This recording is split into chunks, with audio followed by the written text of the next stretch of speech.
When the government cameras went dark on the 12th of September in Jeddah, 7 of us knelt in a small apartment, holding candles for a man we had never met, Charlie Kirk. We didn't know that our quiet prayer would shake the kingdom. We didn't know it would cost us everything. My name is Layla. I am 23 years old, and this is how a memorial meant for one man became the story of 7 souls who found God in the heart of the desert. My full name is Layla Al-Hassan. I was born and raised in the port city of Jeddah, Saudi Arabia, where the Red Sea meets the desert wind and faith is measured by silence. I grew up in a quiet household. My father worked for the customs office, and my mother was a nurse at King Fahd Hospital. Outwardly, we were ordinary, loyal citizens. But behind closed doors, my family carried a secret, one that could cost our lives if spoken aloud. We believed in Jesus Christ. My grandmother, who had traveled to Lebanon in her youth, was the first to hear the gospel and whispered it to my mother years later.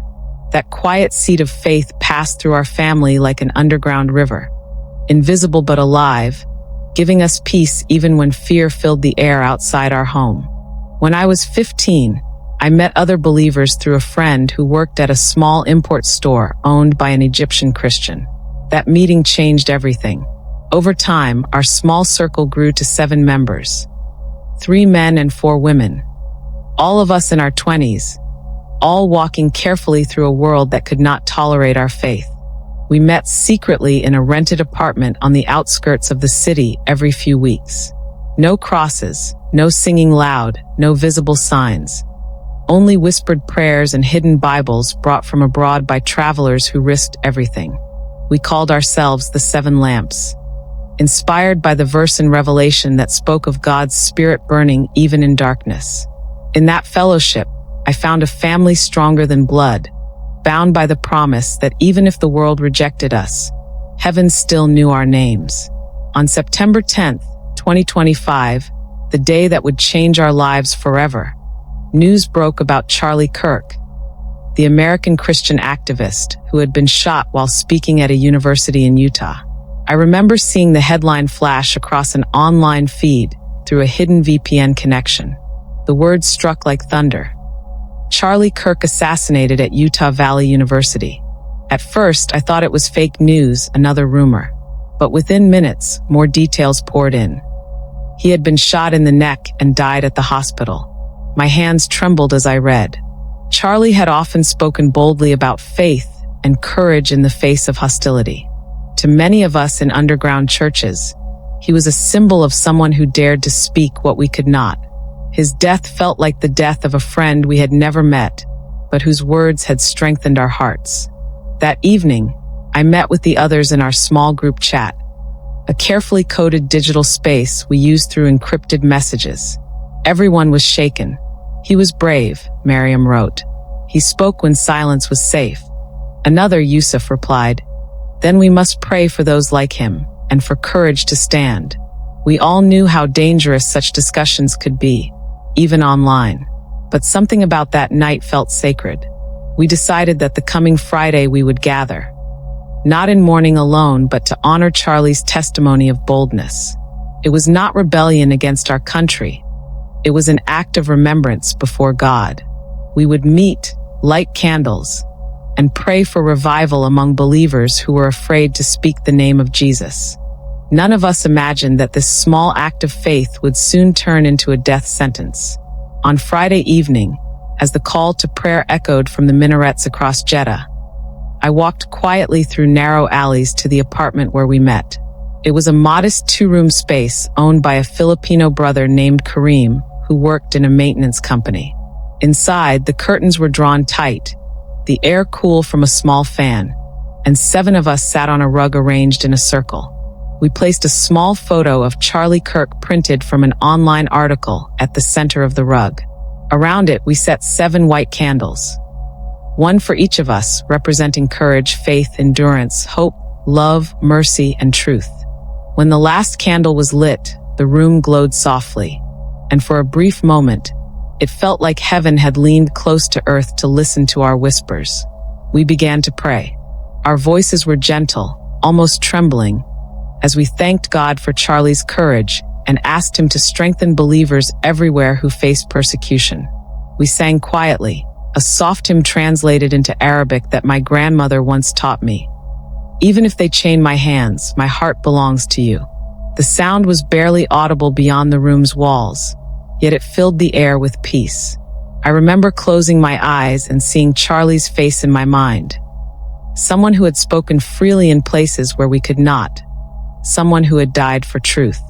Tears rolled down my cheeks as I whispered, "Lord, make us brave like him." In that moment, it didn't matter that we were surrounded by danger.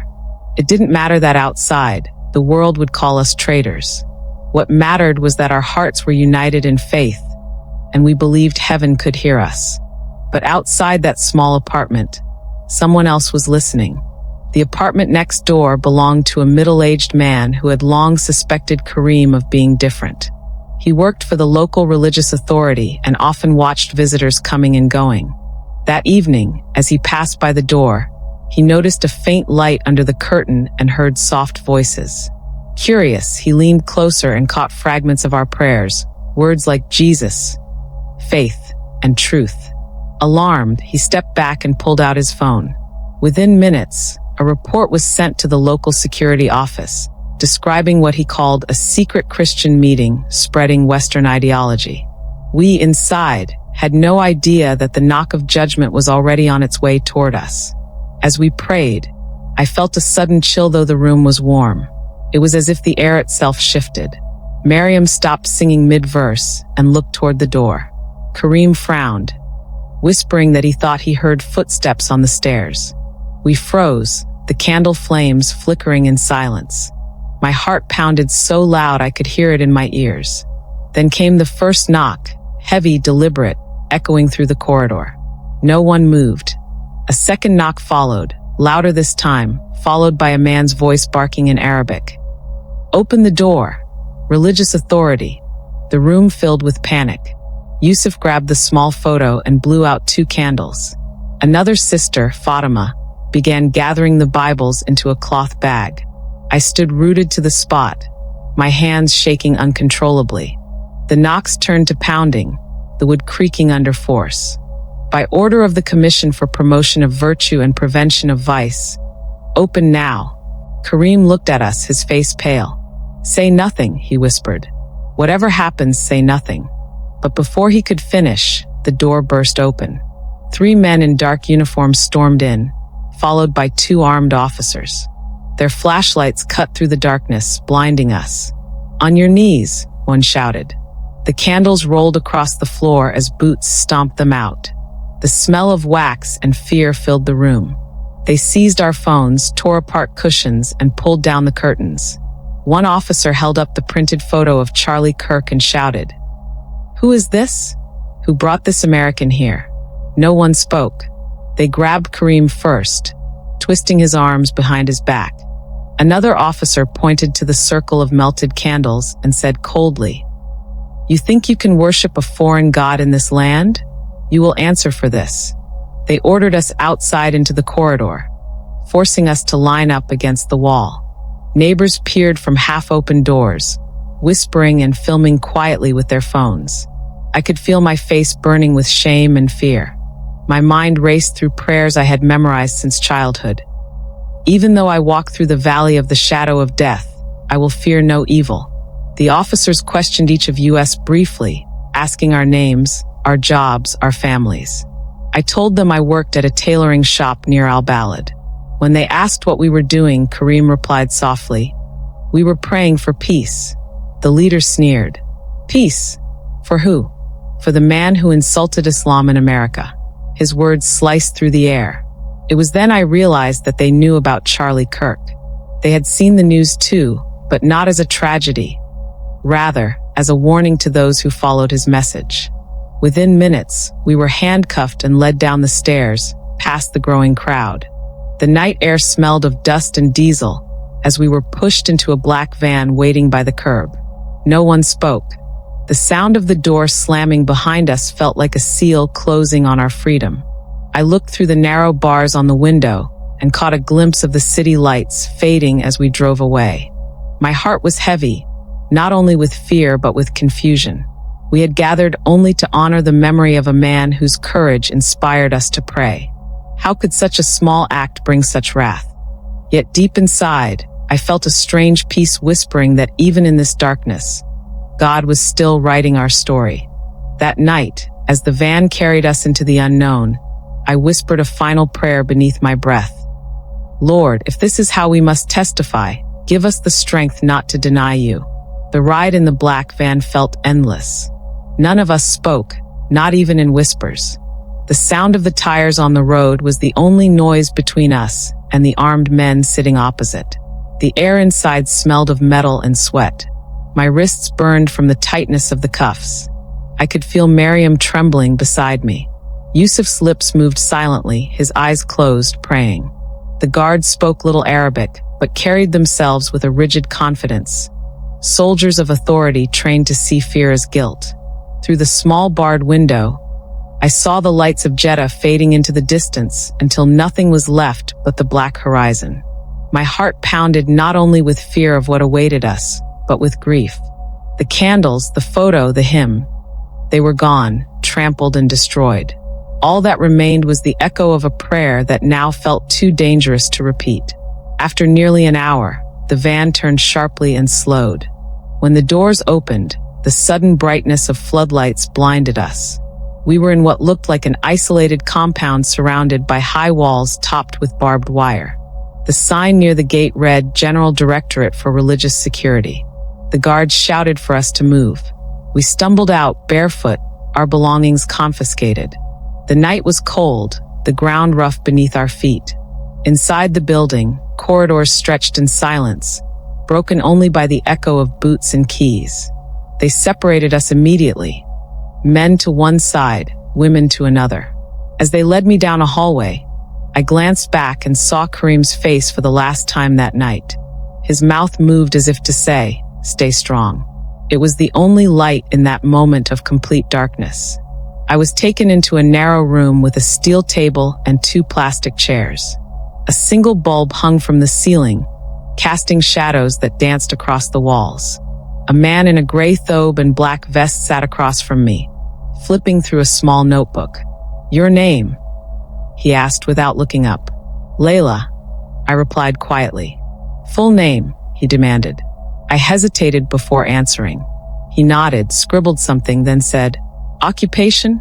Tailor," I whispered. He lifted his eyes. "And what were you doing tonight, Layla?" My throat tightened. I wanted to tell the truth, but I also knew that truth here could kill. "We were praying," I said finally. His face hardened. "Praying for what?" "For an American who insulted our faith." I shook my head quickly.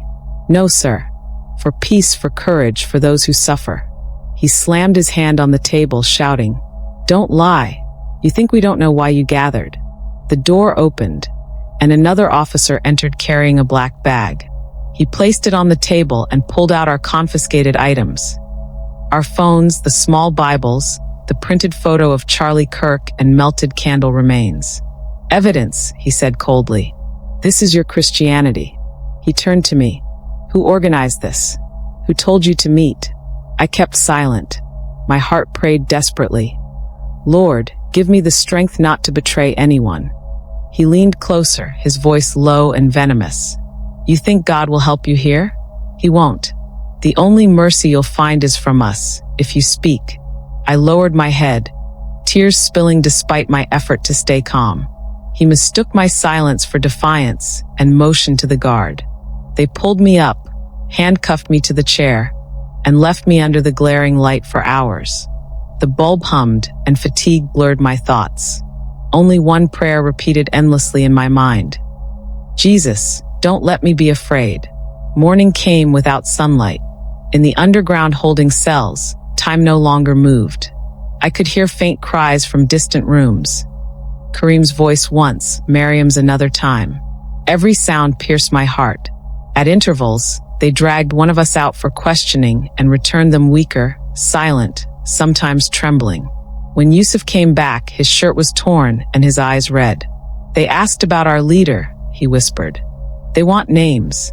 We had no leader, only faith, but to them, Organization meant rebellion. Hours later, it was my turn again. They accused us of spreading foreign propaganda, claiming our prayers were coordinated with outsiders. "Tell us who funds you," they demanded. "Who sent the Bibles?" I said nothing. My silence angered them. They threatened to call my father, to shame my family publicly. But I knew that revealing anything would only bring more pain. In that moment, I thought of Daniel before the lions, and courage rose quietly within me. The interrogations continued for 2 days, alternating between threats and mock kindness. Some officers shouted. Others offered water and spoke softly, trying to make me believe that confession would save us. "Say you were misled," one said. "Sign a statement. We'll let you go." But I couldn't deny what I believed. I whispered, "My heart belongs to Jesus." He sighed deeply and said, "Then your death will belong to him too." The words hit like a hammer, but I didn't flinch. Around me, the others were enduring their own battles. I later learned that Miriam fainted during her questioning, that Fatima was slapped repeatedly for refusing to speak. Only one among us broke, Fahd, the youngest. Terrified and exhausted, he told them that Kareem led the meetings and that we gathered regularly to pray and read from a book forbidden in the kingdom. He didn't mean betrayal. Fear had crushed him. Yet his words became the chain that bound us all. That night, the guards returned, calling each of our names. We were gathered in a larger room with desks and 2 clerics in white robes. The atmosphere was grim, heavy with official silence. A senior officer entered, holding a document. He read aloud. Under Article 126 of the Penal Law of the Kingdom, concerning apostasy and defamation of Islam, the 7 individuals here present are charged with propagation of Christian ideology and possession of unlawful religious materials. My breath caught in my chest. I could barely comprehend the words, but the meaning was clear. Our prayers had become crimes. The officer continued, "Each of you will have the opportunity to repent, embrace Islam anew, and renounce allegiance to foreign faith." None of us spoke. He stared at us one by one, waiting for someone to yield. No one did. Kareem, still bruised, lifted his head and said quietly, "We believe in peace, not rebellion. We worship God in spirit and truth." The officer slammed his fist on the table. "Then you worship death." We were forced to sign papers we couldn't read fully. Our fingerprints pressed against pages of accusation. Each signature felt like a farewell. As they led us back to our cells, I could feel fear rising again. But beneath it, something else stirred, a strange calm. It wasn't courage in the loud sense. It was the quiet assurance that we were not alone. Even as the walls closed in, I sensed a presence near us, unseen yet real, like light behind heavy curtains. In the cell, Miriam whispered, "Layla, I'm afraid." I took her hand. "So am I said softly. "But faith doesn't end here." Her tears glistened under the dim light. Outside, the guards' footsteps echoed like a drum of judgment. But inside, our hearts beat with a stubborn rhythm of hope. We prayed again, wordless prayers, believing that even if our voices were unheard by men, heaven was still listening. The following morning, they moved us to another section of the compound, one reserved for prisoners accused of religious corruption. There were no windows, only thick concrete walls, and a single ventilation shaft. The air was stale. We sat on the cold floor, leaning against the wall, our bodies aching. A female officer entered with a clipboard and called out names. "Layla Al-Hassan," she said. I raised my hand. She stared at me for a long moment, her eyes unreadable. "You're young," she said. "You could have a future if you recant. Why throw it away?" I didn't know how to explain that my faith wasn't a choice of rebellion, but a call of the heart. I simply replied, "Because Jesus saved me, and I can't deny him." She looked at me silently, then turned and left. I never saw her again, but I often wondered later if those words lingered with her the way her silence lingered with me. Days blended into each other, each marked by brief interrogations and long hours of waiting. The guards became less aggressive but more watchful. They no longer shouted, they observed. They wanted to see who among us would break first. Fuad wept constantly, begging forgiveness from Kareem and from God. "I didn't mean to speak," he sobbed. Kareem placed a hand on his shoulder and said, "You are forgiven. We all stumble." That moment of grace reminded me that even here, in chains, love could still exist. Our captors could control our bodies, but not our hearts. I began to memorize Psalms silently to keep my mind anchored. At night, I repeated them under my breath, each verse a lifeline. "The Lord is my light and my salvation. Whom shall I fear?" Every time I said it, the fear lost a little more power. On the 7th night since our arrest, a senior official arrived unexpectedly. He carried himself with authority, followed by guards. We were lined up again. He read the charges formally this time, his voice cold and deliberate. "You stand accused of apostasy and blasphemy under Article 126, he declared. "The penalty, pending confirmation, is death by execution." No gasps came, only silence. He looked at us and added, "But the court may show mercy if you publicly return to Islam." He paused, waiting.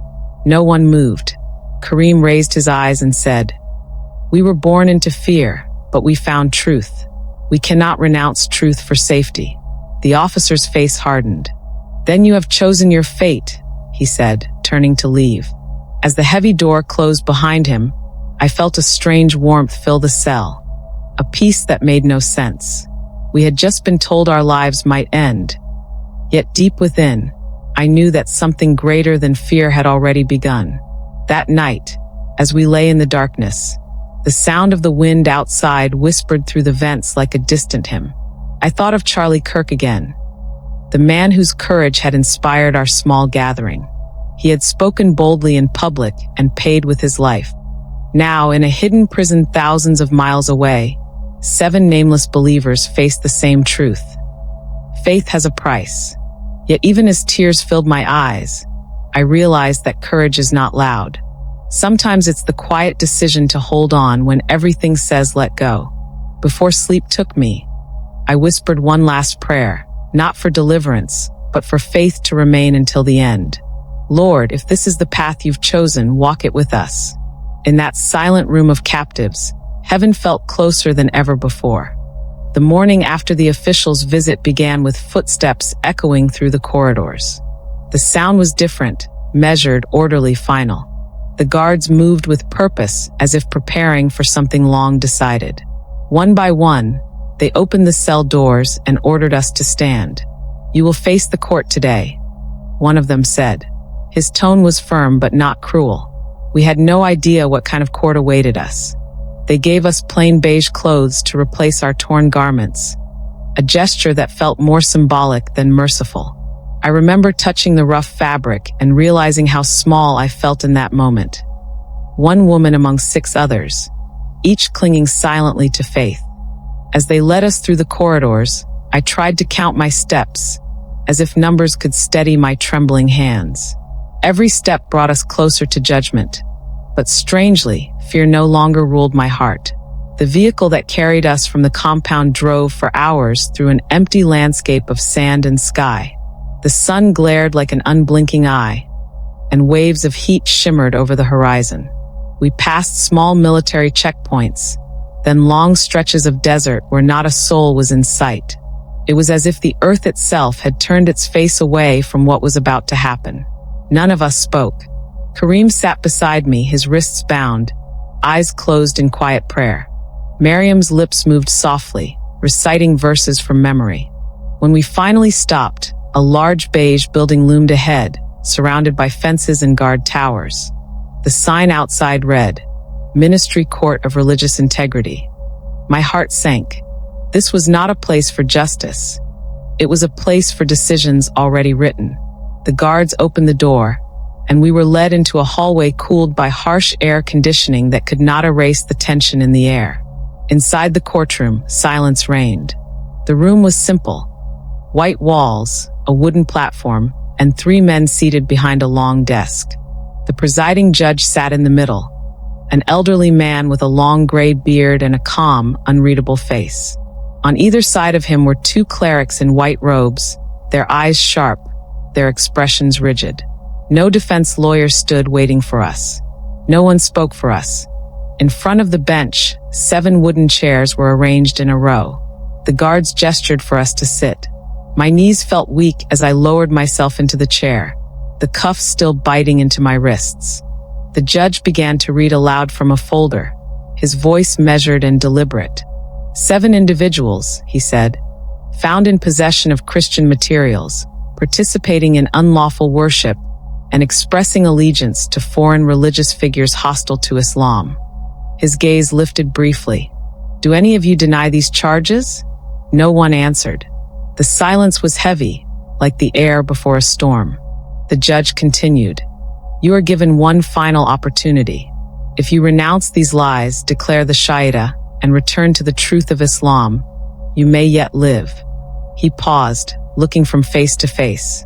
When his eyes met mine, I felt their weight like fire. Inside, my thoughts raced. Lord, give me words that honor you. I took a breath and said quietly, we did not gather to offend or to rebel. We prayed for courage, for peace, and for those who suffer for truth. A murmur spread among the clerics seated nearby. One leaned toward the judge and whispered something. The judge's expression hardened. You prayed for a man who insulted our prophet, he said sharply. You honor his memory. You spread his corruption. Do you deny that?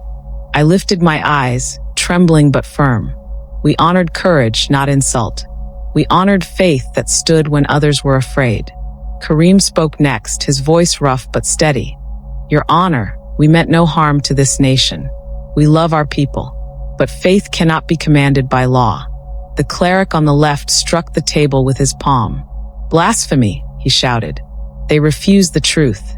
The judge raised his hand for silence. Turning back to us, he said, one by one, you will answer plainly. Do you recant your belief in Jesus as the Son of God? Do you accept the mercy of Islam? He motioned to the guard to start from the right. Yusuf was first. His voice shook, but he said, no, sir. I cannot deny Jesus. Then Maryam. No, then Fatima. No, then Fad, his eyes wet with tears. He hesitated, and for a moment we all held our breath. But then he whispered. No, when it came to Kareem, he lifted his head and said, I was ready to die the night they came for us. My answer remains the same, no. The judge looked at me last. And you, Layla? I swallowed hard, my throat dry. I believe in Christ, I said. And I believe courage can outlive fear. The cleric on the right leaned forward. You speak of courage, he sneered. Do you think courage will save you when the blade falls? I thought of Charlie Kirk. How he had stood before crowds knowing his words angered powerful people. He hadn't chosen safety. He had chosen truth. I believe, I said softly, that courage can save a soul even when the body dies. For a long moment, the room was silent except for the hum of the air conditioner. The judge studied me, his eyes narrowing slightly, then lowered his gaze to the papers before him. You leave us no choice, he said finally. He signed a document, then passed it to the clerics. They signed too, their pens scratching like knives across the paper. By order of the court, he declared, you are all found guilty of apostasy and blasphemy against Islam.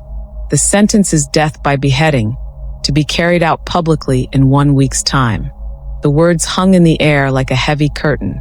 No one cried out. No one begged. There was only silence, the kind that follows a lightning strike before thunder hits. I felt my body trembling, but my heart was strangely calm. I thought of my grandmother's words whispered years ago. Faith is not proven by comfort, but by the fire that does not burn you. I understood them now. The judge stood, signaling the session was over. Guards moved in quickly, ordering us to rise. We were escorted out through a back corridor that led to armored vehicles waiting in the scorching sun. As we walked past the doorway, I turned for one last look at the empty courtroom. The photo of Charlie Kirk's face flashed briefly in my memory, his eyes full of conviction. If he could face death for truth, so could we. The drive to the desert prison was silent except for the rumble of the engine. I pressed my forehead against the glass and watched the world pass by. Cities shrinking, palm trees fading, dunes rising like golden waves. The air outside was tinted with dust, turning the sky a pale orange. I thought of my mother, who still believed I worked quietly in the tailoring shop, unaware that her daughter had become a criminal for her faith. A tear slid down my cheek, but I quickly wiped it away before the guards could see. Beside me, Kareem whispered, "Do not fear the sand, Layla." It once heard the voice of prophets. His words comforted me. The desert had seen much blood, much faith, and much silence. Perhaps it would see a miracle again. By evening, we arrived at a vast compound near Al-Qasim. The landscape was barren, stretching endlessly in every direction. Watchtowers loomed high, each with an armed guard scanning the horizon. The facility was surrounded by 2 layers of barbed wire, and a gate marked with numbers instead of a name. Inside, the heat was suffocating despite the night. The guards ordered us to line up for registration. They took fingerprints, photographs, and recorded every detail: height, weight, scars, and even family origins. It felt like being erased and rewritten as property of the state. When they finished, they split us again. Men to one side, women to another. Mariam and Fatima were placed in a cell with me. The walls were made of thick concrete that trapped the day's heat, turning the air into fire. There were no beds, only mats, and a single water bucket. We sat in silence, too exhausted to speak. Later that night, a guard opened the door and tossed in a loaf of bread and a small bottle of water. "For 3, he said curtly before walking away. The bottle was half full, the bread stale. We tore it into pieces and shared quietly. The hunger was secondary to the realization of what lay ahead. In 7 days, we were to die. There would be no appeal, no mercy. As the darkness thickened, Mariam began to cry softly. "I don't want to die here," she whispered. I took her hand and held it tightly. "You won't die alone," I said. "None of us will." Fatima looked up from her corner, her face pale but resolute. "Maybe this is what it means to carry the cross," she said. Her words lingered, heavy and true. I thought again of Charlie Kirk, how his death had sparked a flame far beyond his reach. We were part of that same fire now.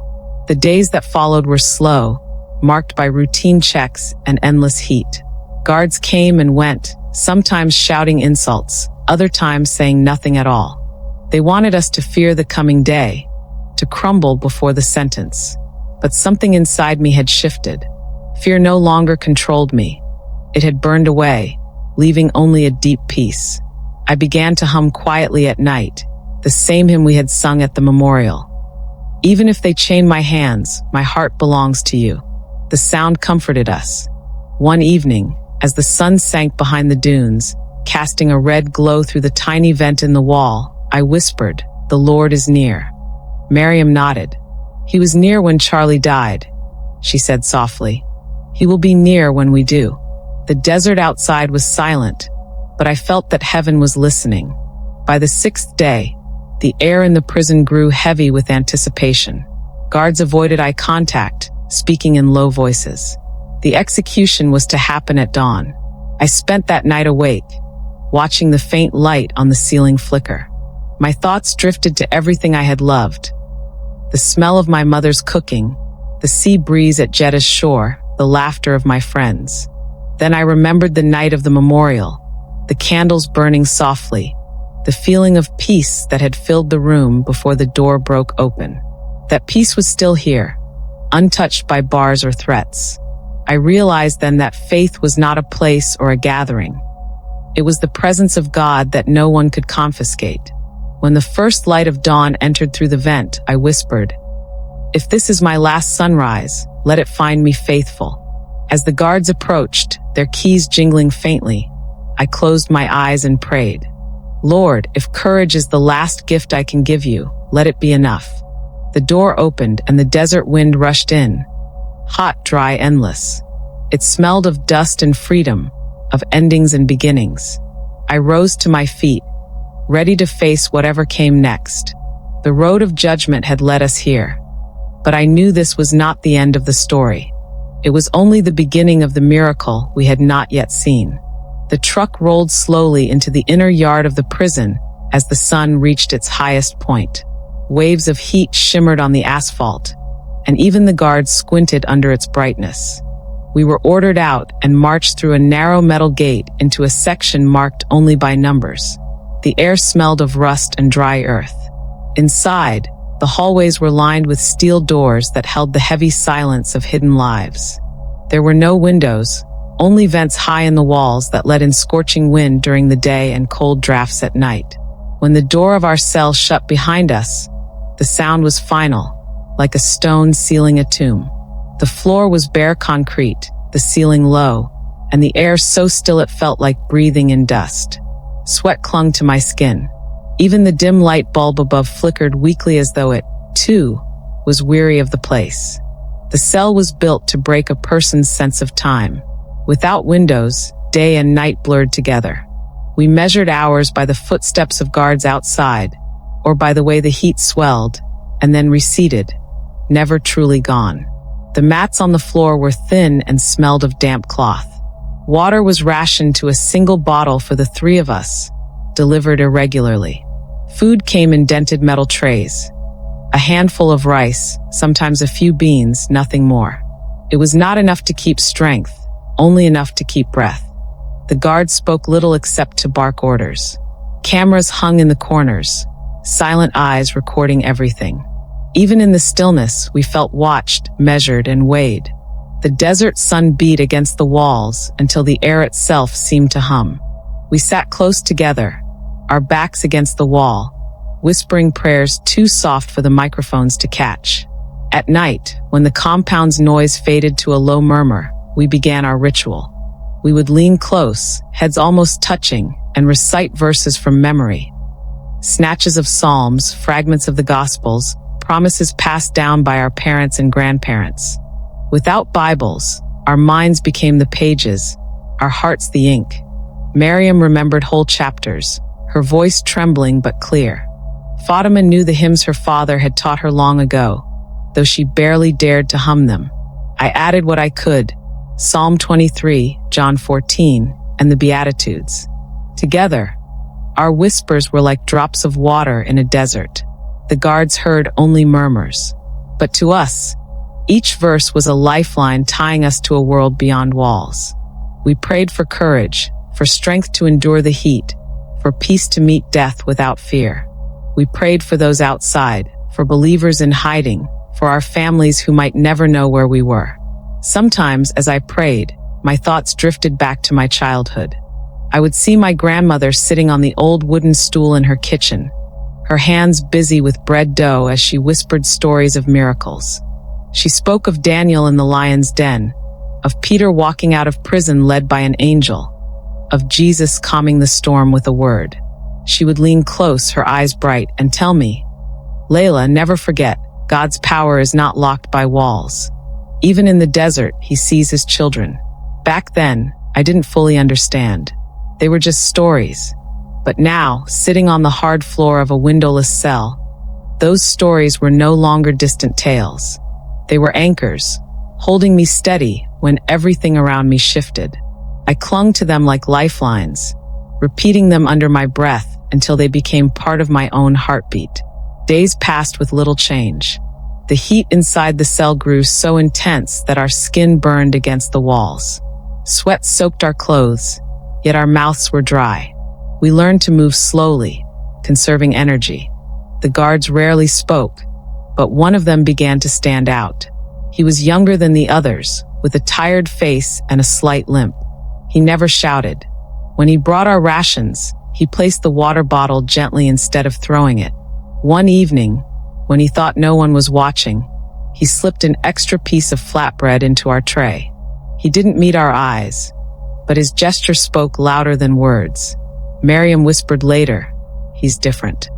We began to pray for him silently during our nightly prayers, asking God to touch his heart as he had touched ours. The young guard's quiet kindness grew slowly, like a fragile plant in dry soil.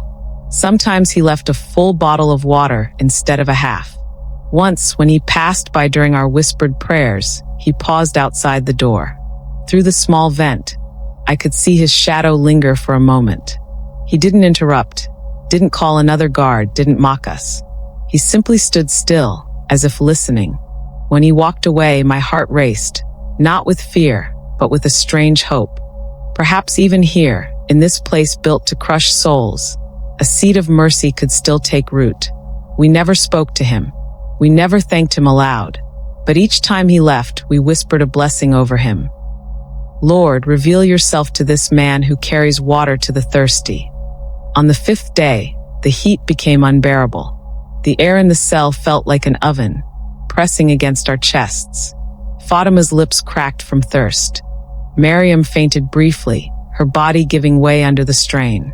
I knelt beside her, fanning her face with my hands. "Stay with me," I whispered. She opened her eyes slowly and whispered back, "He is here." Her words startled me. "Who?" I asked softly. "Jesus," she said, her voice faint but certain. "He walks here." Tears filled my eyes. In that moment, I felt the invisible presence too. A peace slipping under the door like cool air, quiet but undeniable. The stories my grandmother had told me were not fairy tales. They were glimpses of this very moment, when hope blooms in the most barren places. That evening, as the sun set somewhere beyond the thick walls, the young guard returned with our rations. He left 2 full bottles of water and a larger piece of bread than usual. For a brief second, his eyes met mine through the slot in the door. There was no hostility, only weariness and something else, curiosity perhaps. He said nothing, but he didn't look away immediately. Then he closed the slot gently and walked off. Miriam smiled faintly. "He heard us praying," she murmured. "I think he wants to understand. We didn't know his name, but we prayed for him that night more earnestly than ever. In a place where mercy was forbidden, he was showing it quietly, risking notice from his superiors for reasons we might never know." As the days crept toward our scheduled execution, a strange calm settled over us. Fear still came in waves, but it no longer ruled us. We spoke less and prayed more. We stopped thinking of escape or appeal. Instead, we prepared our hearts. Each night, we held hands in the darkness and whispered the verses that had become our lifeblood. Even though I walked through the valley of the shadow of death, Fatima's voice grew stronger with each recitation. Miriam's eyes no longer darted nervously at the sound of footsteps outside. We began to sleep in turns, one always awake to pray silently for the others. Time no longer felt like an enemy. It felt like a thread leading us towards something unseen but sure. On the night before our scheduled execution, the cell felt different. The air was still hot, the walls still unyielding, but there was a hush that felt almost sacred. The young guard came one last time. He slid a full jug of water inside, far more than usual, and a small packet of dates. Without a word, he lingered at the door. His hand rested on the metal for a moment. Then he walked away. We sat in a circle on the floor, the jug and dates in the center like a strange communion. None of us spoke at first. Then Kareem, from the men's cell across the corridor, began to hum softly. The tune drifted through the vent, reaching us like a breeze. Miriam joined in, then Fatima, then me. The hymn rose quietly, filling the darkness. "Even if we die, we live in you." Our voices were weak but steady, a promise whispered to heaven. In that moment, the desert of silence became a sanctuary. The first sound I heard that morning was the clang of keys. It echoed through the corridor like a warning bell. The cell door opened with a metallic groan, and a guard stepped inside. "Prepare yourselves," he said coldly. His voice held no emotion, just duty. The air was still heavy with the heat from the night before, but now there was a strange chill beneath it, as though something unseen had changed. We rose slowly, our bodies stiff from sleeping on the hard floor. Fatima clutched Miriam's hand, whispering a prayer under her breath. My heart pounded, but there was no panic this time. We knew what this meant. The 7th day had come. The day they would lead us into the desert. The day we would face the sword. The guard motioned for us to follow. I took one last look at the cell, the place where fear had turned into faith. They led us out through a narrow corridor into the blinding light of dawn. The desert sky stretched endlessly, painted in shades of gold and rose. The wind carried the dry scent of dust and iron. Outside the walls, the horizon burned with the early sun, and the dunes glowed like fire. We were made to line up beside the men's group. 7 of us in total, bound at the wrists with iron chains. Our heads were covered with rough black cloths that blocked the light, but not the heat. The sand beneath our feet was already hot enough to sting. I could hear the soldiers whispering instructions, the clatter of swords, and the distant bleating of camels from somewhere beyond the walls. The smell of oil and metal filled the air. A senior officer shouted something in Arabic I couldn't fully understand. I only caught the words judgment and example. It was clear. They wanted our deaths to be a message. We were pushed forward, step by step, until the ground beneath us felt softer. The edge of the execution ground. Even through the blindfold, I could sense the openness, the vastness of the desert around us. The officer began reading the charges aloud. His voice rose above the wind. These 7 individuals have rejected the mercy of Islam, followed false teachings, and spread foreign corruption within this land. Their sentence, confirmed by the court, is death by beheading, to be carried out immediately. His words struck the air like stones. I could hear Miriam quietly reciting Psalm 23 beside me, her voice trembling but clear. Even though I walked through the valley of the shadow of death, Fatima joined her. I whispered the same words. Soon, all 7 of us were praying, our voices overlapping, rising like a fragile melody carried by the wind. Then the officer gave the final command. Blindfold them. The cloth was pulled tighter around my eyes, pressing against my skin until everything went dark. My heart thudded in my chest. I heard the shuffle of boots on sand as the soldiers took their positions. The executioners stepped forward, their blades drawn.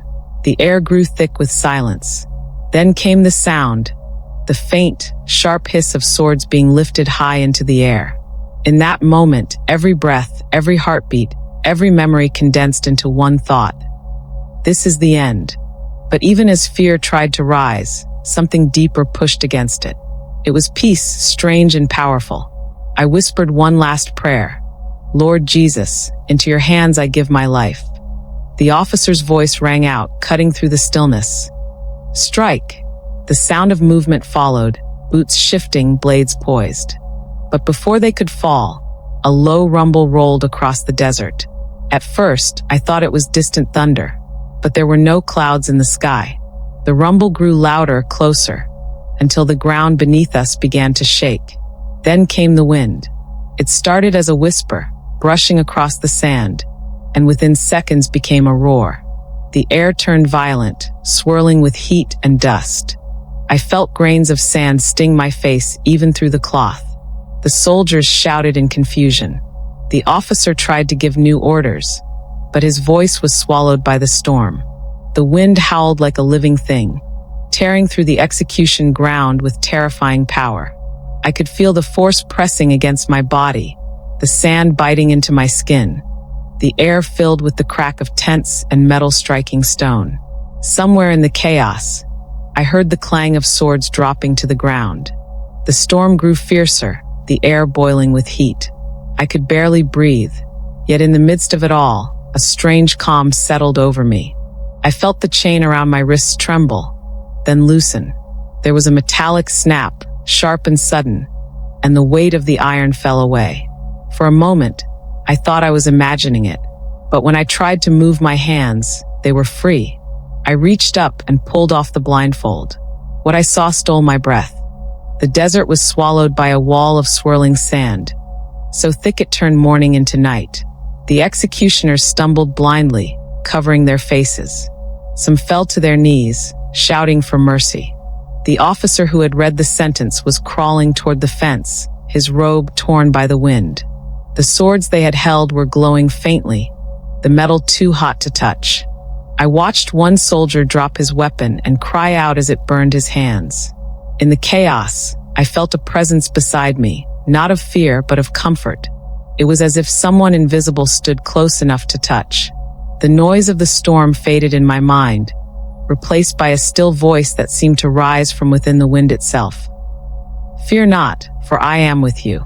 The words were gentle, yet they carried strength that shook my soul. I looked toward where Miriam and Fatima had been. Their chains, too, had fallen loose. They were kneeling, their faces lifted to the sky, eyes wide with awe. Kareem's voice came from somewhere to the left, calling out a prayer of thanksgiving that was half drowned by the roar. In that storm, no one could see us clearly, neither the guards nor the officers. It was as if heaven itself had wrapped us in a veil. Minutes passed, maybe hours. I couldn't tell. Time dissolved inside that storm. Then, just as suddenly as it had come, the wind began to ease. The roar softened to a whisper, and the swirling sand started to settle. The light returned gradually, first a dim orange glow, then full daylight breaking through the dust. The air was still heavy, and everything was coated in a fine layer of sand. The ground was littered with weapons, torn fabric, and overturned chairs. Soldiers stood motionless, staring around in disbelief. Some were on their knees, their faces pale with shock. Others whispered prayers under their breath. One of them pointed toward us, trembling. "Look," he shouted. "They're unharmed." His voice carried through the stunned silence. Another guard murmured, "Allah has spared them." Then louder, others echoed, "Allah has spared them. Leave them." The officer who had read our sentence stood frozen, his mouth slightly open, his eyes wide with terror. For a long moment, no one moved. Then slowly, the officer raised his hand and signaled to the guards. "Take them back," he said quietly, his voice trembling. "Do not touch them harshly." The command was strange, almost reverent. The guards approached cautiously, as though we were no longer prisoners, but something holy they dared not offend. They helped us to our feet, dusting sand from our clothes, their eyes avoiding ours. As they led us back toward the compound, I turned once to look at the ground where we had stood. The sand there was untouched, smooth, unmarked, as if no blades had ever been raised. I felt tears spill down my face. Not of fear, not of grief, but of awe. The storm had come and gone, and we were alive. The God my grandmother spoke of, the God of Daniel and the lions, had walked among us in the desert. Back inside the prison, everything felt different. The same walls, the same heat, the same guards. But something invisible had shifted. The men who had once shouted now spoke in hushed tones. Some crossed themselves unconsciously as we passed, though they didn't understand why. The young guard who had shown us kindness earlier came to our cell that evening. His hands were shaking as he slid the food tray inside. "What happened out there?" he whispered. "The swords, they failed." I saw it. I met his eyes and said softly, "It was not the swords that failed. It was God who intervened." He stood there for a long time, his expression torn between fear and wonder. Then he nodded slowly and whispered, "May your God be with you." For the first time, a smile touched his lips before he walked away. We sat in silence after he left, the enormity of what had happened still too vast to grasp. That night, the desert wind blew again, softer this time, carrying cool air through the vents. We sat close together, holding hands, the weight of what had happened slowly sinking in. Miriam spoke first. "He heard us," she said quietly. "Every prayer, every whisper." Fatima nodded, her eyes glistening. "He fought for us," she added. I looked at them both, their faces illuminated by the faint light from the corridor, and said, "Even if they had succeeded, we would still have lived." But he wanted the world to know that his power is not confined to temples or churches. It moves even in the heart of the desert. Outside, the sky stretched wide and starless, but I knew heaven was watching. Somewhere beyond the dunes, the sand still bore witness to the miracle that no one could explain. The storm had silenced every doubt, and faith had spoken louder than the sword. As the night deepened, the silence inside our cell became almost sacred. We held hands again, just as we had done the night before. Our voices rose softly, the same hymn we had sung when we thought it was the last time. Even if we die, we live in you. But now the words carried new meaning. They were no longer the prayer of people waiting to die. They were the testimony of those who had already walked through death and come back alive. The desert had seen it. The soldiers had seen it. We had seen it. And the silence that followed was not the silence of fear anymore. It was the silence of awe, the kind that comes only when heaven touches earth. The morning after the storm, the desert was eerily still. No sound of wind, no movement of guards, not even the cry of distant birds. It was as if creation itself held its breath, unwilling to disturb what had taken place. The guards who had once barked orders now walked slowly, their eyes lowered. No one dared mention the storm aloud, yet it hovered over every corner like a ghost. They brought us food and water without a word, avoiding our gaze as though afraid of what they might see reflected there. The officer who had sentenced us never returned. Days passed, and whispers spread quietly through the compound. Some said the storm was a curse, others said it was a miracle. For us, it was both an ending and a beginning. We no longer prayed for survival. We prayed to understand why we were spared when everything had said we should die. On the third day after the storm, a convoy of black vehicles arrived at the compound. From the small vent in our cell, I could see men in official robes stepping out, their movements brisk, their voices low. Something was happening, something larger than we could grasp. That evening, as the sun bled red over the dunes, the warden himself came to our cell. His face was pale, his hands trembling slightly as he held a folder. He did not step inside. He spoke through the open door. "Your sentence," he said, pausing, "has been suspended for review." The words hung in the air, heavy with disbelief. None of us spoke. He cleared his throat. "There will be no execution for now. You will remain here until further notice." Then he turned and left. The door closed softly behind him. For the first time in weeks, silence did not feel like a punishment. It felt like mercy walking softly through the hallways, unseen but real. In the days that followed, the atmosphere in the prison changed completely. Guards who had once mocked us now greeted us with quiet respect. The young guard who had slipped us water before began appearing more often, always bringing extra food. He never spoke of faith, never asked questions, but his eyes told us everything. There was compassion there, the kind that only appears when someone has witnessed something beyond explanation. One night, he lingered at the door longer than usual. "The officers say you are to be released," he whispered. The words sent a shiver down my spine. "Released?" Miriam asked softly. He nodded. "They are doing it quietly, one by one at night. They say it's to avoid attention. When they come for you, say nothing.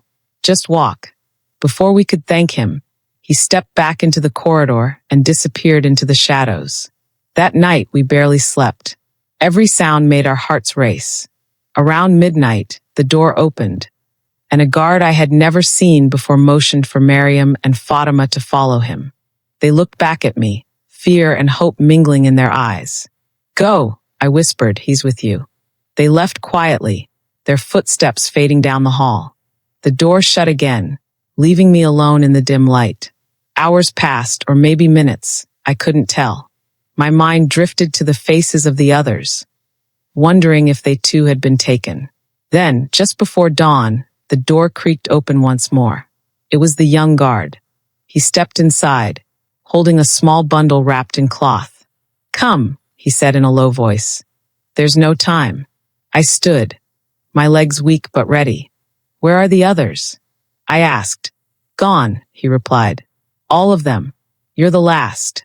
We moved quickly through the silent corridors, avoiding the main gates. He led me down a narrow passageway that opened into a small service courtyard. The desert air was cold, biting against my skin. A faint sliver of moonlight cut across the sand. "They said to tell you," the guard murmured. "You must never return or speak of this place again. Leave and forget." His words trembled, but his eyes were kind. He handed me the cloth bundle. It held a small canteen of water, a piece of bread, and a scarf. "There's a road 2 kilometers east," he said. "Follow it until you reach the old market ruins. Someone will find you there. I hesitated, my heart torn between gratitude and sorrow. Why are you helping me? I asked. He looked away for a moment, then said quietly, because the night of the storm, I saw something. I saw the blades melt like wax. I saw your chains fall. I don't understand your God, but I know he was here. His voice broke slightly on the last words. I wanted to tell him everything, to tell him that the same God who had saved us could save him too. But I knew this was neither the time nor the place. Instead, I said softly, he sees you too. A flicker of emotion crossed his face. Then he nodded, opened the gate, and whispered, go. I stepped into the cold night, the sand crunching softly beneath my feet. The gate closed behind me, the sound echoing through the stillness. I walked without looking back. The stars above were clear and sharp, stretching across the sky like a promise. Every step away from the prison felt unreal, as though I was walking through a dream. The wind carried the faint scent of rain, though no clouds were visible. Somewhere in the distance, a desert owl cried. I whispered a prayer of thanks with each breath. You delivered us, Lord. You kept your word. By dawn, I reached the old market ruins, a cluster of broken stone walls half buried in sand. My legs ached, and my throat burned from thirst. I sat against a crumbling pillar and waited, just as the guard had said. The sun rose slowly, flooding the desert with light. Hours passed. I began to wonder if anyone would come. Then, as the heat grew unbearable, I saw a small truck approaching from the east. It stopped a few meters away, and an elderly man climbed down. His white beard shimmered in the sun, and his eyes were gentle but cautious. You are Layla? He asked. I nodded weakly. He glanced around, then motioned for me to get in. We must go quickly. There are eyes everywhere. As the truck rumbled across the desert, I asked, who sent you? He smiled faintly. Friends of the one who helped you, he said. There are still hearts in this land that beat for truth. We drove for hours through the emptiness, the dunes shifting like waves around us. By nightfall, we reached a small settlement near Tabuk, hidden among rocky hills. It was a quiet place, stone houses, a well, a few palm trees swaying in the wind. The old man led me to a modest home at the edge of the village. A woman opened the door, her face kind and weathered by the sun. This is your refuge, the man said. Stay here. You are safe. Inside, the air smelled of bread and olive oil. The woman gave me water and a blanket. You can rest now, she said softly. You are among friends. That night, for the first time in months, I slept without fear. I dreamed of the storm again, not of the chaos or the sand, but of the voice that had spoken through it. Fear not, for I am with you. In the days that followed, I began to heal. My body was weak, but my spirit felt lighter than ever before. The family that sheltered me were believers too, quiet and steadfast. We prayed together each morning before the sun rose. Sometimes travelers passed through, bringing news from other regions. One afternoon, a young woman arrived from Riyadh with a message for me. The others, she said, are alive. My heart leapt. All of them? I asked. She nodded. They were released one by one. Kareem reached Kuwait. Mariam and Fatima are in the eastern provinces. The men are scattered, but all are safe. I sat down, overwhelmed. For so long, I had carried the weight of not knowing. Now the burden lifted like smoke in the wind. We had survived, not just the storm, not just the prison, but the silence that followed. God had kept us alive for a reason, though we might never fully understand why. As the sun set that evening, I sat outside the small house, watching the light fade over the desert. The air was cool and still, the kind of stillness that feels like prayer. I thought of Charlie Kirk again, the man whose death had started everything, a man I had never met, yet whose courage had reached across oceans and kingdoms to spark faith in hearts like mine. He had died for his convictions, believing that truth was worth any cost. Because of that, 7 frightened believers in a hidden apartment had found the strength to stand. Through his death, our faith had found voice. I realized then that God writes stories across continents, linking strangers through acts of courage and obedience. Some are called to speak, others are called to endure. Both serve the same purpose: to reveal that light cannot be extinguished, not by bullets, not by blades, not by fear. I stayed with the family in Tabuk for a week, living quietly, learning to sew again to earn a little money.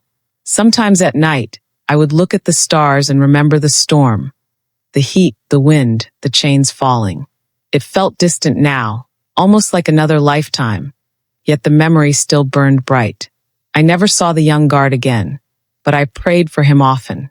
I prayed that one day he would find the same peace that had found us.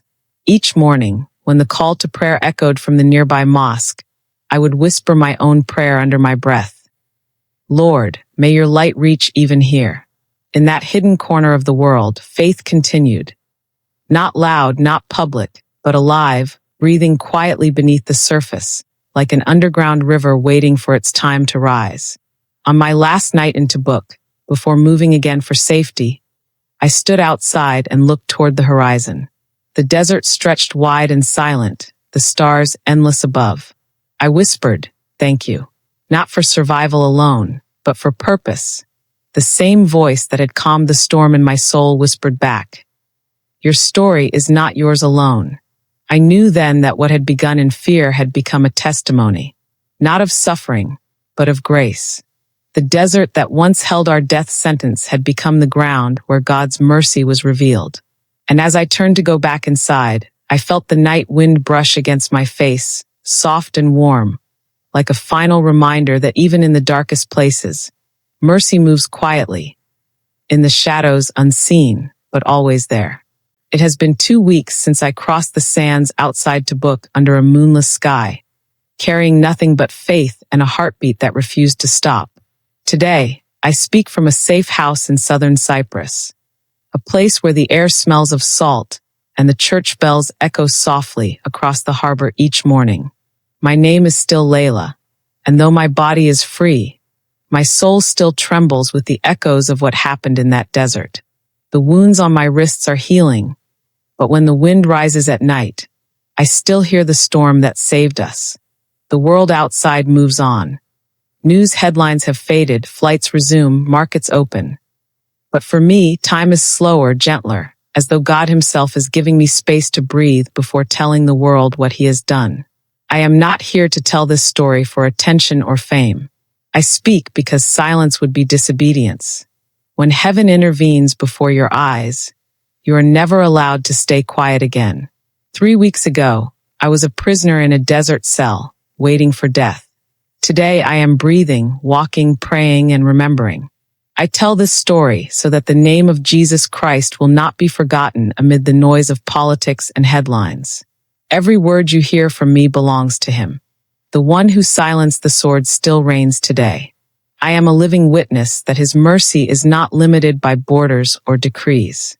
What happened in that desert is not a legend. It is a testimony, written in sand and sealed by God himself. Each morning here in Cyprus, I kneel by the window and pray for those still trapped in Saudi Arabia. The hidden believers, the silent worshipers, the ones who still whisper his name when walls have ears. I know they are afraid, but I also know that fear cannot chain faith. The same Jesus who walked with us through the storm is walking with them now. My heart aches for them, for the ones who were not yet ready to flee, for the ones still counting the days behind stone walls. I pray that they remember the sound of wind and the way heaven can move through the impossible. The world may forget the names of the 7 of us, but heaven never will. Our cries still ring beneath the sand where the storm fell. Just last week, a message reached me through a secure channel used by believers helping refugees across the Middle East. It was from Miriam. She is safe in Jordan, living with a small family of Christian teachers. Fatima is with her, helping women and children who escaped violence. Kareem made it to Kuwait and sends daily prayers to our group through encrypted voice notes. We are spread apart, but alive, our faith stronger than ever. When I heard their voices, I wept, not out of sorrow, but gratitude. The storm did not end our story, it began it. God turned our execution ground into a birthplace of witness. Every word we speak now carries the weight of that morning in the desert, when heaven bent low and silenced the weapons of men. 3 weeks ago, the world was mourning the assassination of Charlie Kirk. To some, he was a political voice. To us, he was a beacon of courage and truth. When we gathered to honor him in that quiet apartment in Jeddah, we had no idea that our memorial would become our trial. But now I see how God wove it together. Charlie died for his convictions. His boldness ignited our faith. And through our deliverance, his legacy lives on. I believe his death was not in vain. It was a spark that lit a fire no storm can extinguish. He stood for truth in the West. We stood for Christ in the East. And together, our stories declare one truth. God is not limited by nations or languages or laws. His spirit moves where he wills. In the quiet hours of the night, when sleep won't come, I think of the guards, the young one who helped me escape, the one whose hands trembled as he said, "I saw your chains fall." I pray for him every day. I pray that the seed planted in his heart that night takes root and grows into faith.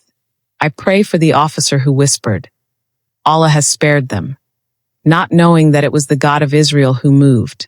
I pray for the warden who signed our release, that one day he will understand the mercy he was made to deliver. Mercy is the language of heaven, and even those who speak it unwittingly are part of God's plan. If you have ever wondered whether God still changes hearts, look to the desert. He moves there still. Each day since leaving Saudi Arabia feels like a borrowed breath. I wake before sunrise, sit by the window, and write down everything I remember. The sounds, the faces, the feeling of chains falling away. I do not write for a book or an audience. I write for the next believer who will stand where I once stood, wondering if God will show up. To that person, I say this: He will. The desert heard our cries. The sand itself testified that his power has no border. The same God who spoke through the storm still speaks through whispers, through dreams, through the quiet courage of those who refuse to bow to fear. When you feel forgotten, remember this: He is closer than the air you breathe. My message to the world today is simple. Pray for the church in the Middle East. Pray for those whose faith costs them everything. They are not victims, they are victors. They walk through shadows with light that cannot be dimmed. If you are watching this from a safe place, use your freedom to pray for those who do not have it. Pray that God's Spirit continues to move across deserts and mountains, into palaces and prisons alike. And when you pray, remember that you are part of this story too. Every time you speak His name, the echo reaches places you cannot see. Faith is a chain reaction. One spark in a storm can ignite nations. Before I close, I want to speak to you not as a former prisoner, but as a sister in faith. Do not let your comfort make you forget those who bleed for the cross. We need each other. We need your prayers, your voices, your courage. And if you believe that Jesus still saves, if you believe that He still walks through storms, still breaks chains, still hears cries in the night, then say it with me. Type it, speak it, share it with someone who has forgotten hope. Say it so that heaven hears and hell trembles. He lives, because He does. And as long as He lives, no desert is too silent, no storm too strong, and no chain too heavy for Him to break.